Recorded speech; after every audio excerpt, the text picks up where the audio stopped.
ನಮಸ್ಕಾರ ಸ್ನೇಹಿತರೆ, ನಿಮಗೆಲ್ಲ ಮಮತೆಯ ಜೀವನಕ್ಕೆ ಮಮತೆಯ ಸ್ವಾಗತ. ನಾನು ಮಮತಾ ಶಂಕರಿ. ಇವತ್ತು ಒಂದು ಈವ್ನಿಂಗ್ ಸ್ನ್ಯಾಕ್ಸ್ ಮಾಡ್ತಾ ಇದ್ದೀನಿ. ಸಾಯಂಕಾಲ ಕಾಫಿ ಜೊತೆ ಟೀ ಜೊತೆ ತಿನ್ನೋಕ್ಕೆ ಚೆನ್ನಾಗಿರುತ್ತೆ ಒಂದು ಸ್ನ್ಯಾಕ್ಸು. ಇದು ವಡೆ, ಸಬ್ಸಿಗೆ ವಡೆ ಮಾಡ್ತಾ ಇದ್ದೀನಿ. ತುಂಬ ರುಚಿಯಾಗಿರುತ್ತೆ ಸ್ನೇಹಿತರೆ. ಇದು ಸಬ್ಸಿಗೆ ಸೊಪ್ಪಿನ ವಡೆ ಮಾಡೋದು, ಅದನ್ನು ಸೇರಿಸ್ಕೊಂಡು ಸೊಪ್ಪಲ್ಲಿ ತುಂಬಾ ರುಚಿಯಾಗಿರುತ್ತೆ. ನೀವು ಮಾಡಿ ನೋಡಿ, ಆಮೇಲೆ ನನಗೆ ಕಮೆಂಟ್ ಮಾಡಿ ಹೇಳಿ. ಒಳಗಡೆ ಮೆತ್ತಗೆ, ಹೊರಗಡೆ ಗರಿಗರಿಯಾಗಿ ಇರೋಂತಹ ಒಂದು ಟೇಸ್ಟ್, ತುಂಬ ಟೇಸ್ಟಿಯಾಗಿರೋಂತಹ ಒಂದು ರುಚಿಯಾದ ತಿಂಡಿ ಇದು. ಹೇಗೆ ಮಾಡೋದು ಅಂತ ತೋರಿಸ್ತೀನಿ. ಸಾಯಂಕಾಲದ ತಿಂಡಿಗೆ ಕಾಫಿ ಜೊತೆ ಟೀ ಜೊತೆ ಎಲ್ಲ ತಿನ್ನೋಕ್ಕೆ, ಗೆಸ್ಟ್ಗಳು ಬಂದರೆ ಯಾರಾದ್ರು ಬಂದರೆ ಬೇಗ ಆಗತ್ತೆ, ಮಾಡಿಕೊಡ್ಬೋದು ನೀವು. ಇದಕ್ಕೆ ಸಬ್ಸಿಗೆ ಸೊಪ್ಪು 2 ಕಟ್ಟಿನಷ್ಟು ಇಲ್ಲಿ ತಗೊಂಡಿದ್ದೀನಿ. 2 ಕಟ್ಟು ಸಬ್ಸಿಗೆ ಸೊಪ್ಪಿನಷ್ಟು ತಗೊಂಡಿದ್ದೀನಿ. ಸಾಮಾನ್ಯ ಸಣ್ಣ ಕಟ್ಟೆ, ಅದು ಹೆಚ್ಚು ದೊಡ್ಡ ಕಟ್ಟಲ್ಲ. ಇದನ್ನು ಚೆನ್ನಾಗಿ ತೊಳೆದ್ಬಿಟ್ಟು 2-3 ಸರಿ ಆಮೇಲೆ ಚಿಕ್ಕ ಚಿಕ್ಕದಾಗಿ ಕಟ್ ಮಾಡಿ ಇಟ್ಟಿದ್ದೀನಿ. ಯಾಕಂದರೆ ಮಣ್ಣು ಇರುತ್ತಲ್ವ ಅದರಲ್ಲಿ, ಸೊಪ್ಪಲ್ಲಿ, ಅದನ್ನು ತುಂಬ ಚೆನ್ನಾಗಿ ತೊಳಿಬೇಕಾಗತ್ತೆ. ಇಲ್ಲಾಂದರೆ ಮಣ್ಣು ಬಾಯಿಗೆ ಸಿಗುತ್ತೆ. ಕ್ಲೀನಾಗಿ ತೊಳೆದ್ಬಿಟ್ಟು ಚಿಕ್ಕ ಚಿಕ್ಕದಾಗಿ ಕಟ್ ಮಾಡಿದ್ದೀನಿ. ಈ ದಂಟುಗಳಿದ್ರೂ ಅದನ್ನು ತುಂಬ ಚಿಕ್ಕ ಚಿಕ್ಕದಾಗಿ ಕಟ್ ಮಾಡಬೇಕು, ಇಲ್ಲಾಂದರೆ ಅದು ಬಾಯಿಗೆ ಸಿಗುತ್ತೆ. ಇಲ್ಲಾಂದರೆ ಮೇಲಿನ ಸೊಪ್ಪು ಮಾತ್ರ ತಗೋಬೇಕು. ದಪ್ಪ ದಂಟಿದ್ದರೆ, ಬೆಳೆದಿದ್ರೆ ಅದನ್ನು ತೆಗಿಬೇಕು. ಅದನ್ನು ಉಪಯೋಗಿಸ್ಬಾರ್ದು, ಅದು ಗಟ್ಟಿಯಾಗತ್ತೆ. ಚಿಕ್ಕ ಚಿಕ್ಕದಾಗಿ ಕಟ್ ಮಾಡಿ, ಸಾಧ್ಯ ಆದಷ್ಟು ಚಿಕ್ಕದಾಗಿ ಕಟ್ ಮಾಡಿದ್ದೀನಿ. ಈಗ ಅದನ್ನು ಒಂದು ಬೌಲಿಗೆ, ಅಗಲದ ಪಾತ್ರೆಗೆ ಹಾಕ್ಕೊಳ್ತಾ ಇದ್ದೀನಿ. ದೊಡ್ಡ ಪಾತ್ರೆಗೆ, ಅಂದರೆ ಅದರಲ್ಲಿ ಕಲಿಸ್ಕೊಳ್ಳೋಕ್ಕೆ ಈಗ ಸೊಪ್ಪುಗಳೆಲ್ಲ ಹಾಕಿದ್ದೀನಿ. ಇದಕ್ಕೆ ಬೇರೆ ಸೊಪ್ಪೇನು ಸೇರಿಸಬೇಕಾಗಿಲ್ಲ. ಸಬ್ಸಿಗೆ ಸೊಪ್ಪಿನ ಪರಿಮಳ ತುಂಬ ಚೆನ್ನಾಗಿರುತ್ತೆ. ಮಾವಿನಕಾಯಿಯ ಎಲೆ ಥರ, ಮಾವಿನ ಚಿಗುರಿನ ಪರಿಮಳ ಇರುತ್ತೆ ಅದು. ಇದಕ್ಕೆ ನಾನು ಈರುಳ್ಳಿ ಚಿಕ್ಕದಾಗಿ ಹೆಚ್ಚಿ ಇಟ್ಟಿದ್ದೀನಿ. ಆಮೇಲೆ ಹಸಿಮೆಣಸಿನ್ಕಾಯಿ ಮತ್ತು ಶುಂಠಿ ಇಷ್ಟನ್ನು ಸೇರಿಸ್ಕೊಳ್ತಾ ಇದ್ದೀನಿ. ಇದನ್ನು ಸೇರಿಸ್ಕೊಳ್ಳೋಣ ಈಗ. ಶುಂಠಿ, ಹಸಿಮೆಣಸಿನ್ಕಾಯಿ ಒಂದು ಚಿಕ್ಕದು 2 ಸೇರಿಸ್ಕೊಂಡಿದ್ದೀನಿ. ಶುಂಠಿ ಒಂದು ಇಂಚು ಸೇರಿಸ್ಕೊಂಡಿದ್ದೀನಿ. ನೀವು ಖಾರ ಬೇಕಾದಷ್ಟು ಹಸಿಮೆಣಸಿನ್ಕಾಯಿ ಹೆಚ್ಚು ಕಡಿಮೆ ಮಾಡ್ಕೋಬೋದು. ಒಂದು ಈರುಳ್ಳಿ ಮೀಡಿಯಮ್ ಸೈಜಿಂದು ಚಿಕ್ಕದಾಗಿ ಹೆಚ್ಚಿಕೊಂಡಿದ್ದೀನಿ. ನೀವು ಖಾರ ಜಾಸ್ತಿ ಬೇಕು ಅಂದರೆ ಹಸಿಮೆಣಸಿನ್ಕಾಯಿ ಹೆಚ್ಚು ಹಾಕ್ಕೋಬೋದು, ಆದರೆ ಸಾಕಾಗುತ್ತೆ. ಸಾಮಾನ್ಯವಾಗಿ ಇದು ಬಾಯಿಗೆ ಅಲ್ಲಿ ಸಿಕ್ಕಿದಾಗ ಖಾರ ಬರುತ್ತೆ, ಅದು ಸಾಕಾಗತ್ತೆ. ನನಗೆ ಈ ಸಬ್ಸಿಗೆ ಸೊಪ್ಪು ಪರಿಮಳ ತುಂಬಾ ಇಷ್ಟ ಆಗೋದು. ಅಂದರೆ ಇದು ಮಾವಿನಕಾಯಿ ಸೊಪ್ಪು, ಅಂದರೆ ಎಳೆ ಚಿಗುರು ಇರುತ್ತಲ್ವ, ಅದರ ಪರಿಮಳ ಬರೋದು ನನಗೆ. ಇದು ತುಂಬಾ ರುಚಿ ಅನಿಸುತ್ತೆ. ಇದು ಎಣ್ಣೆಲಿ ಹಾಕಿದಾಗ ಇನ್ನೂ ರುಚಿಯಾಗಿ ಇರುತ್ತೆ. ಇದಕ್ಕೆ ಒಂದು 1/4 ಚಮಚದಷ್ಟು ಅರಿಶಿನ ಪುಡಿ ಹಾಕ್ತಾಯಿದ್ದೀನಿ. ಇದು ನಾನು ಕಲರ್ಗೆ ಹಾಕೋದಷ್ಟೇ, ಬೇರೇನಲ್ಲ. ಬೇಕು ಅಂದರೆ ಹಾಕ್ಕೋಬೋದು, ಬೇಡ ಅಂದರೆ ಬಿಡ್ಬೋದು, ಆಪ್ಷನಲ್ಲು. ಇದು ಉಪ್ಪು, ರುಚಿಗೆ ತಕ್ಕಷ್ಟು ಉಪ್ಪು ಹಾಕ್ತಾಯಿದ್ದೀನಿ. 1.5 ಚಮಚದಷ್ಟು ಉಪ್ಪು ಹಾಕಿದ್ದೀನಿ. ಇದನ್ನು ಫಸ್ಟು ಒಂದು ಸಾರಿ ಸ್ವಲ್ಪ ಬೆರೆಸ್ಕೊಳ್ಳಿ. ಯಾಕಂದರೆ ಈರುಳ್ಳಿಲೆಲ್ಲ ನೀರಿನಂಶ ಇರುತ್ತಲ್ವ, ಉಪ್ಪು ಹಾಕಿದಾಗ ಅದರ ನೀರಿನಂಶ ಎಲ್ಲ ಬಿಟ್ಕೊಳ್ಳುತ್ತೆ, ಗೊತ್ತಾಗುತ್ತೆ. ಆಮೇಲೆ ಒಂದು ಸಾರಿ ಮಿಕ್ಸ್ ಮಾಡಿಕೊಂಡ್ರೆ ಆಮೇಲೆ ಮಿಕ್ಸ್ ಚೆನ್ನಾಗಿ ಆಗುತ್ತೆ ಅದು. ಸೊಪ್ಪಿನ ಜೊತೆ ಒಂದು ಸಾರಿ ಇದನ್ನೆಲ್ಲ ಮಿಕ್ಸ್ ಮಾಡ್ಕೊಳ್ಳಿ ಚೆನ್ನಾಗಿ. ಆಮೇಲೆ ಇದಕ್ಕೆ ಕಡಲೆ ಹಿಟ್ಟೆಲ್ಲ ಹಾಕೋಣ. ಸ್ವಲ್ಪ ಎಲ್ಲ ಮಿಕ್ಸ್ ಆಗೋವರೆಗೂ ಮಿಕ್ಸ್ ಮಾಡಿದ್ಮೇಲೆ, ಈಗ ನೋಡಿ 1 ಕಪ್ ಕಡಲೆ ಹಿಟ್ಟು ತೊಗೊಂಡಿದ್ದೀನಿ. ಆದರೆ ಸಾಕಾಗಲ್ಲ ಇಷ್ಟು. ಆದರೆ ಈಗ ಫಸ್ಟಿಗೆ ನೋಡ್ಕೊಂಡು ಹಾಕ್ಕೊಳ್ಳಿ ನೀವು. ಫಸ್ಟಿಗೆ ಒಂದು ಸ್ವಲ್ಪ ಹಾಕ್ಕೊಳ್ತಾ ಇದ್ದೀನಿ ಕಡಲೆ ಹಿಟ್ಟು. ಇದನ್ನು ಬೆರೆಸ್ತಾ ಇದ್ದೀನಿ. ಇದು ಸಾಕಾಗಲ್ಲ, ಈಗಿರೋ ಅಷ್ಟು ಸೊಪ್ಪಿಂದು ಮತ್ತು ಈರುಳ್ಳಿದು ಅಷ್ಟು ಸಾಕಾಗಲ್ಲ. ಆದ್ರೂ ಸ್ಟಾರ್ಟಿಗೆ ನೀರು ಹಾಕಬೇಡಿ. ಈರುಳ್ಳಿಲಿ ನೀರಿರೋದ್ರಿಂದ ಸ್ಟಾರ್ಟಿಗೆ ಹಾಕಿದರೆ ಜಾಸ್ತಿ ಆಗತ್ತೆ. ಅದಕ್ಕೆ ಈಗ ಫಸ್ಟು ಒಂದು ಅರ್ಧ ಕಪ್ಪು ಕಡಲೆ ಹಿಟ್ಟು ಹಾಕ್ಕೊಂಡಿದ್ದೀನಿ. ಈಗ ಸ್ವಲ್ಪ ಇದಕ್ಕೆ ಅಕ್ಕಿ ಹಿಟ್ಟನ್ನು ಹಾಕ್ಕೊಳ್ತಾ ಇದ್ದೀನಿ. ಯಾಕಂದರೆ ಅದು ಗರಿ ಬರೋಕ್ಕೆ ಹಾಕ್ಕೊಳ್ಳೋದು. ಅಕ್ಕಿ ಹಿಟ್ಟು ಹಾಕಿದರೆ ಗರಿ ಬರುತ್ತೆ. ಸ್ಪೂನಲ್ಲಿ ಹಾಕ್ತಾಯಿದ್ದೀನಿ. ಅದರಲ್ಲಿ 2-3 ಚಮಚದಷ್ಟು ಅಕ್ಕಿ ಹಿಟ್ಟಿದೆ, ನೋಡ್ಕೊಂಡು ಹಾಕ್ತಾಯಿದ್ದೀನಿ. ಎಲ್ಲನೂ ಹಾಕ್ತೀನಿ, ಅದನ್ನು ಆಮೇಲೆ ಸ್ವಲ್ಪನೇ ಹಾಕ್ತಾಯಿದ್ದೀನಿ. ಕಡಿಮೆ ಅಂದರೆ ಹೆಚ್ಚಾಗಬಾರ್ದಲ್ವ ಅಂತ ಸ್ವಲ್ಪ ಹುಷಾರಾಗಿ ಹಾಕ್ತಾಯಿದ್ದೀನಿ. ಅಷ್ಟನ್ನು ಹಾಕ್ಕೋಬೋದು, ಏನು ತುಂಬ ಜಾಸ್ತಿ ಆಗಲ್ಲ. ಒಂದು 2 ಚಮಚದಷ್ಟು, ಸಣ್ಣ ಚಮಚದಲ್ಲಿ 2 ಚಮಚದಷ್ಟು ಇದೆ. ಒಂದು 1/4 ಗ್ಲಾಸ್ನಷ್ಟು ನೀರು ಸೇರಿಸ್ಕೊಂಡಿದ್ದೀನಿ. 1/4ರಿಂದ ಅರ್ಧ ಗ್ಲಾಸ್ನಷ್ಟು ಸೇರಿಸ್ಕೋಬೋದು. ನೋಡ್ಕೊಂಡು ಮಿಕ್ಸ್ ಮಾಡಿ. ಅದರಿಂದ ಹೆಚ್ಚು ಮಾಡಿದರೆ ಜಾಸ್ತಿ ಆಗುತ್ತೆ ನಿಮಗೆ. ನೀರು ಹೆಚ್ಚು ಹಾಕಿದರೆ ಸ್ವಲ್ಪನೇ ಹಾಕ್ಕೊಳ್ಬೇಕು. ಈಗ ಇದನ್ನು ಚೆನ್ನಾಗಿ ಮಿಕ್ಸ್ ಮಾಡ್ಕೊಳ್ತಾ ಇದ್ದೀನಿ. ಮಿಕ್ಸ್ ಮಾಡಿಕೊಂಡು ನೀರು ಎಷ್ಟಿದೆ ಅಂತ ನೋಡಿಕೊಂಡು, ನೀರು ಜಾಸ್ತಿ ಇದ್ದರೆ ಸ್ವಲ್ಪ ಕಡಲೆ ಹಿಟ್ಟು ಹಾಕ್ಕೋಬೇಕು. ಈಗ ಉಳಿದಿರೋದನ್ನು ಹಾಕಿದ್ದೀನಿ, 1 ಕಪ್ ಪೂರ್ತಿ ಹಾಕಿದೆ. ಇದನ್ನು ಮಿಕ್ಸ್ ಮಾಡ್ತಾ ಇದ್ದೀನಿ. ನೀರು ಜಾಸ್ತಿ ಇದ್ದರೆ ಮತ್ತೆ ಸ್ವಲ್ಪ ಕಡಲೆ ಹಿಟ್ಟು ಸೇರಿಸ್ಕೊಳ್ಳಿ. ನಾನು ಅಕ್ಕಿ ಹಿಟ್ಟು ಅದಕ್ಕೆ ಹಾಕಿರೋದು, ಕಡಲೆ ಹಿಟ್ಟು ಜಾಸ್ತಿ ಇರುತ್ತಲ್ವ, ಅದಕ್ಕೆ 2 ಚಮಚ ಸರಿಯಾಗಿ ಹಾಕಿದ್ದೀನಿ. ಕಡಿಮೆ ಕಡಲೆ ಹಿಟ್ಟು ಹಾಕಿದರೆ ಅಕ್ಕಿ ಹಿಟ್ಟನ್ನು ಸ್ವಲ್ಪ ಕಡಿಮೆ ಹಾಕಿ, ಇಲ್ಲಾಂದರೆ ಗಟ್ಟಿ ಆಗ್ಬೋದು. ಇದು ಗರಿ ಬರೋಕ್ಕೆ ಮಾತ್ರ ನಾನು ಅಕ್ಕಿ ಹಿಟ್ಟು ಹಾಕಿರೋದು, ಸ್ವಲ್ಪನೇ.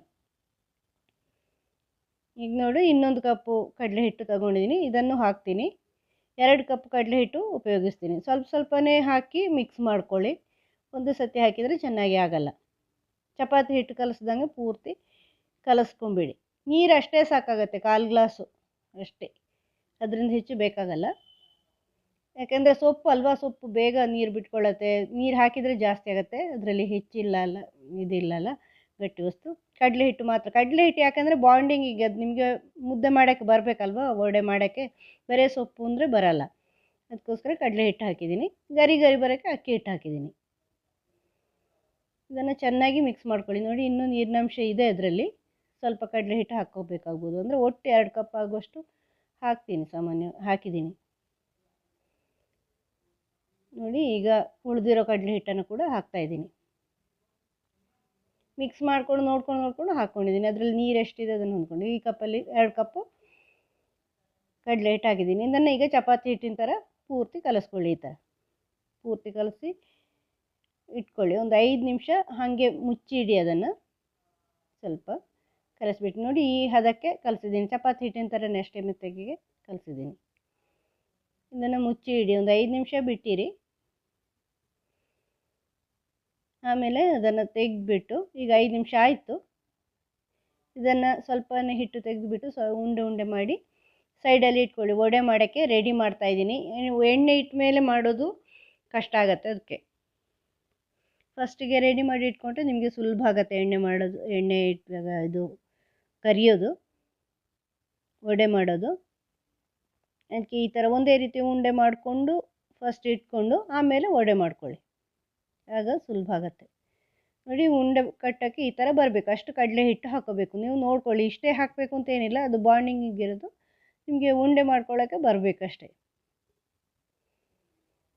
ಇಲ್ಲಾಂದರೆ ಬರೀ ಸೊಪ್ಪು ಅಂದ್ರೂ ಚೆನ್ನಾಗಿರಲ್ಲ ಹುರಿದ್ರೆ, ಅದಕ್ಕೆ ಕಡಲೆ ಹಿಟ್ಟಿನ ಜೊತೆ ಆದಾಗ ಚೆನ್ನಾಗಿರುತ್ತೆ. ಇದನ್ನು ಈಗ ವಡೆ ಮಾಡ್ಕೊಳ್ಳಿ. ಈ ಥರ ಅಂಗೈಯಲ್ಲಿ ಇಟ್ಬಿಟ್ಟು ಅದನ್ನು ಈ ಥರ ಒತ್ಕೊಳ್ಳಿ. ಚಟ್ಟಂಬಡೆ ಮಾಡ್ತೀವಲ್ವ ನಾವು, ಕಡಲೆಬೇಳೆದು ವಡೆ ಮಾಡ್ತೀವಲ್ವ, ಅದೇ ರೀತಿ ಇದನ್ನು ಕೈಯಲ್ಲಿ ಈ ಥರ ಚಟ್ಟೆ ಮಾಡ್ಕೊಂಡು ಇಟ್ಕೊಂಬಿಡಿ. ಎಲ್ಲವನ್ನು ಈ ಥರ ರೆಡಿ ಮಾಡಿ ಇಟ್ಕೊಳ್ಳಿ.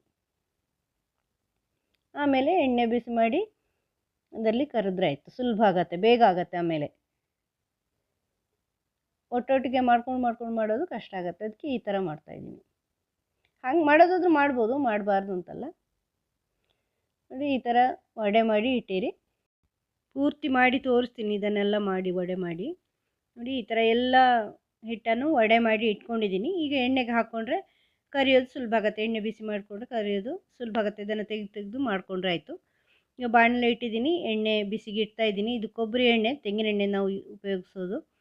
ನಾನು ಮೊದಲೇನೂ ತೋರಿಸ್ತೀನಿ, ನಾವು ಎಲ್ಲ ತಿಂಡಿನೂ ಎಣ್ಣೆಲಿ ಕರಿಯೋದನ್ನೆಲ್ಲ ಕೊಬ್ಬರಿ ಎಣ್ಣೆಯಲ್ಲೇ ಮಾಡ್ತಾಯಿರ್ತೀವಿ ಸಾಮಾನ್ಯವಾಗಿ. ನಮ್ಮಲ್ಲಿ ಅದೇ ಅಭ್ಯಾಸ. ನೀವು ನಿಮಗೆ ನಿಮ್ಮ ಮನೇಲಿ ಯಾವುದಿದೆಯೋ ಅದನ್ನು ಮಾಡ್ಕೊಳ್ಳಿ. ನೋಡಿ ಎಣ್ಣೆ ಬಿಸಿಯಾಗಿದೆ, ಒಂದು ತುಂಡು ಹಾಕಿಬಿಟ್ಟು ನೋಡಿದೆ, ಅಂದರೆ ಹಾಕಿದಾಗ ಮೇಲೆ ಬಂದರೆ ಅದು ಎಣ್ಣೆ ಬಿಸಿಯಾಗಿದೆ ಅಂತ ಅರ್ಥ. ಈಗ ಒಂದೊಂದೇ ಇದಕ್ಕೆ ಹಾಕ್ಕೊಳ್ಳಿ. ಎಣ್ಣೆ ಕಾದಿರಬೇಕು, ಇಲ್ಲಾಂದರೆ ಚೆನ್ನಾಗಿ ಆಗಲ್ಲ. ಎಣ್ಣೆ ಕುಡಿಯುತ್ತೆ ಅದು, ಇಲ್ಲಾಂದರೆ ಎಣ್ಣೆ ಕುಡಿಯಲ್ಲ. ಎಣ್ಣೆ ಕಾದರೆ ಅಂತ ಹಾಗಂತ ಜಾಸ್ತಿ ಕುದಿಸ್ಬಾರ್ದು. ಎಣ್ಣೆ ಏನು ಹೊಗೆ ಬರೋಷ್ಟು ಬಿಸಿ ಮಾಡ್ಕೋಬಾರ್ದು, ಅವಾಗ ಕರೆಕ್ಟ್ದಂಗೆ ಆಗುತ್ತೆ, ಅದು ಚೆನ್ನಾಗಿ ಆಗಲ್ಲ. ಇದು ಇದಾಗತ್ತೆ, ಏನು ಕಪ್ಪಾಗತ್ತೆ. ತುಂಬ ಸಣ್ಣಗಿದ್ದರೆ ಎಣ್ಣೆ ಎಲ್ಲ ಕುಡಿಯುತ್ತೆ. ನೋಡಿ ಹಾಕಿ 1 ನಿಮಿಷ 2 ನಿಮಿಷ ಬಿಟ್ಟು ಆಮೇಲೆ ತಿರುಗಿಸ್ಕೊಳ್ಳಿ, ಇಲ್ಲಾಂದರೆ ಅದು ಹಸಿ ಇರುತ್ತೆ. ಸ್ವಲ್ಪ 1-2 ನಿಮಿಷ ಬಿಟ್ಟು ಹಿಂಗೆ ತಿರುಗಿಸ್ಕೋಬೇಕು ಕೈಯಲ್ಲಿ. ಚೆನ್ನಾಗಿ ಕರೀರಿ ಅದನ್ನು. ಅವಾಗ ಕೈ ಆಡಿಸ್ತಾ ಕೈ ಬಿಡದೆ, ಅಂದರೆ ಅವಾಗ ಆ ಥರ ತಿರುಗಿಸಿ ಹಾಕ್ಕೊಂಡು ಕರಿಬೇಕು, ಇಲ್ಲಾಂದರೆ ಚೆನ್ನಾಗಿ ಆಗಲ್ಲ. ಕೆಂಪಾಗೋವರೆಗೂ, ಗೋಲ್ಡನ್ ಬ್ರೌನ್ ಆಗೋವರೆಗೂ ಈ ಥರ ಕರೀರಿ ಎಣ್ಣೆಲಿ. ನೋಡಿ ಇದು ಆಗುತ್ತೆ ಈ ಥರ. ಮೀಡಿಯಮ್ ಫ್ಲೇಮಲ್ಲೇ ಕರೀರಿ, ಹೆಚ್ಚು ಸಣ್ಣ ಮಾಡೋಕ್ಕೆ ಹೋಗಬೇಡಿ. ನೋಡಿ ಇದಾಯಿತು, ಗೋಲ್ಡನ್ ಬ್ರೌನ್ ಆಯಿತು. ಈಗ ತೆಗಿತಾ ಇದ್ದೀನಿ. ನೋಡಿ ಈರುಳ್ಳಿ ಎಲ್ಲ ಕೆಂಪಗಾಗಿದೆ ಇದರಲ್ಲಿ, ಅಂದರೆ ಆಯಿತು ಅಂತ ಅರ್ಥ. ನೋಡಿ ತುಂಬಾ ರುಚಿಯಾಗಿರುತ್ತೆ, ಗರಿ ಗರಿಯಾಗಿರುತ್ತೆ, ತುಂಬಾ ಚೆನ್ನಾಗಿ ಬಂದಿದೆ. ನೀವು ಮನೇಲಿ ಮಾಡಿ ನೋಡಿ ಇದನ್ನು. ಸಬ್ಸಿಗೆ ಸೊಪ್ಪು ಒಂದು ಇದ್ದರೆ ಸಾಕು, ಸ್ವಲ್ಪ ಕಡಲೆ ಹಿಟ್ಟು, ಸ್ವಲ್ಪ ಅಕ್ಕಿ ಹಿಟ್ಟು ಅಷ್ಟೇ, ಮನೇಲಿರೋ ಸಾಮಾನುಗಳೇ, ಬೇರೆ ವಿಶೇಷ ಏನಿಲ್ಲ. ಎರಡನೇ ಸಾರಿ ಹಾಕೋದಕ್ಕಿಂತ ಮೊದಲೇ ಸ್ವಲ್ಪ ಹೈ ಫ್ಲೇಮಲ್ಲಿ ಇಟ್ಬಿಡಿ. ಯಾಕೆಂದರೆ ಅದು ಒಂದು ಸಾರಿ ನಾವು ಮೀಡಿಯಮಲ್ಲಿ ಮಾಡಿದಾಗ ಸ್ವಲ್ಪ ಎಣ್ಣೆ ಕಡಿಮೆ ಆಗಿರುತ್ತೆ ಬಿಸಿ. ಸ್ವಲ್ಪ ಒಂದು 2 ನಿಮಿಷ ಹೈ ಫ್ಲೇಮಲ್ಲಿ ಇಟ್ಬಿಟ್ಟು ಆಮೇಲೆ ಸಿಮ್ಗೆ ಹಾಕಿ ಇದನ್ನು ಹಾಕಿ. ಯಾವತ್ತೂ ಎಣ್ಣೆಗೆ ನೀವು ಹಾಕ್ತೀರಾ ಅಂದರೆ ಹಾಕುವಾಗ ಫ್ಲೇಮು ಸಿಮ್ಮಲ್ಲಿರಬೇಕು, ಸಣ್ಣಕ್ಕಿರಬೇಕು, ಇಲ್ಲಾಂದರೆ ಕೈಗೆ ಬಿಸಿ ಬರುತ್ತೆ. ಅದಕ್ಕೋಸ್ಕರ ಇದನ್ನು ಈ ಥರ ಹಾಕಿ ಆದಮೇಲೆ ಒಂದು 2 ನಿಮಿಷ ಆದಮೇಲೆ ತಿರುಗಿಸ್ಕೊಳ್ಳಿ. ಈ ಥರ ಮೀಡಿಯಮ್ ಫ್ಲೇಮಲ್ಲೇ ಬೇಯಿಸ್ಕೊಳ್ಳಿ. ಹೈ ಫ್ಲೇಮಲ್ಲಿ ಬೇಯಿಸೋಕ್ಕೆ ಹೋಗಬೇಡಿ, ಕರೆಕ್ಟ್ದಂಗೆ ಆಗುತ್ತೆ. ತುಂಬ ಸಿಮ್ಮಿಗೆ ಹಾಕಿದರೆ ಎಣ್ಣೆ ಕುಡಿಯುತ್ತೆ. ನೋಡಿ ಈಗ ಇದು ಎಣ್ಣೆ ಕುಡಿದಿಲ್ಲ ನೋಡಿ, ಅಲ್ಲಿ ಎಣ್ಣೆ ನಾನು ಹಾಕಿದಷ್ಟೇ ಇದೆ, ಹೆಚ್ಚು ಕಡಿಮೆ ಆಗೇ ಇಲ್ಲ ನೋಡಿ, ಹಾಗೆ ಇದೆ. ಇದು ತುಂಬ ರುಚಿಯಾಗಿರುವಂಥ ಒಂದು ತಿಂಡಿ. ಮನೆಯಲ್ಲೇ ಇರುವಂತಹ ಸಾಮಾನುಗಳು ಸಾಕು ನಿಮಗೆ. ಸಾಮಾನ್ಯವಾಗಿ ಕಡಲೆ ಹಿಟ್ಟು ಮನೆಯಲ್ಲಿ ಇರುತ್ತೆ, ಅಕ್ಕಿ ಹಿಟ್ಟು ಇರುತ್ತೆ, ಈರುಳ್ಳಿ, ಹಸಿಮೆಣಸು, ಶುಂಠಿ ಇರುತ್ತೆ.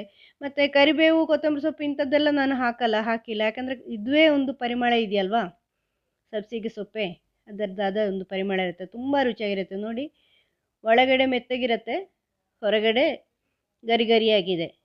ಅದು ಅಕ್ಕಿ ಹಿಟ್ಟಿನಿಂದಾಗಿ ಸ್ವಲ್ಪ ಗರಿ ಗರಿ ಬರುತ್ತೆ, ಒಳಗೆ ಮೆತ್ತಗೆ ಇದೆ. ಸೊಪ್ಪಿನ ಪರಿಮಳನೂ ಇದೆ, ಇದಕ್ಕೆ ಅದರದ್ದೇ ಆದ ಪರಿಮಳ ಇದೆ ನೋಡಿ, ಸಬ್ಸಿಗೆ ಸೊಪ್ಪು. ಅದರ ಜೊತೆಯಲ್ಲಿ ನೀವು ಕರಿಬೇವು, ಕೊತ್ತಂಬರಿ ಸೊಪ್ಪು ಹಾಕಿದರೆ ಅದರ ಪರಿಮಳ ಬರೋದೇ ಇಲ್ಲ. ಸುಮ್ಮನೆ ಅದೇನು ಪ್ರಯೋಜನ ಇಲ್ಲ. ಅದಕ್ಕಿಂತ ಹೀಗೆ ಇದ್ರೇ ಸಾಕು, ಇದು ಮಾತ್ರ ಸಾಕು. ತುಂಬಾ ಚೆನ್ನಾಗಿರುವಂತಹ, ತುಂಬ ರುಚಿಯಾಗಿರುವಂತಹ ಒಂದು ಸಾಯಂಕಾಲದ ತಿಂಡಿ ಸ್ನೇಹಿತರೆ. ನೀವು ಮಾಡಿ ನನಗೆ ಕಮೆಂಟ್ ಮಾಡಿ ಹೆಂಗಾಯಿತು ಅಂತ. ಮುಂದಿನ ವಿಡಿಯೋದೊಂದಿಗೆ ಭೇಟಿಯಾಗೋಣ. Thank you.